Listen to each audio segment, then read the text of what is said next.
ఏంటంటే అన్నం పరబ్రహ్మ స్వరూపం అంటారు. తినే ప్రతి మెతుకు పైన తినేవారి పేరు రాసి ఉంటుంది అంటారు.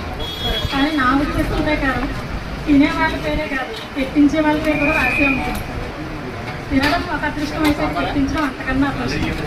యాక్చువల్లీ అన్నదానాలంటే గుళ్ళో పెడతారు, లేదా వృద్ధాశ్రమాల్లో పెడతారు, అనాథాశ్రమాల్లో పెడతారు. అలాంటి ఇలాంటి ఒక గర్భిణీ స్త్రీలకి అన్నం పెట్టాలి అని ఒక ఆలోచన రావడమే ఒక వరం. ఎందుకంటే గర్భిణీ స్త్రీని ఎప్పుడు కూడా గర్భగుడిలో దేవతతో చూస్తారు. నవమాసాలు మోసి బిడ్డను కంటుంది.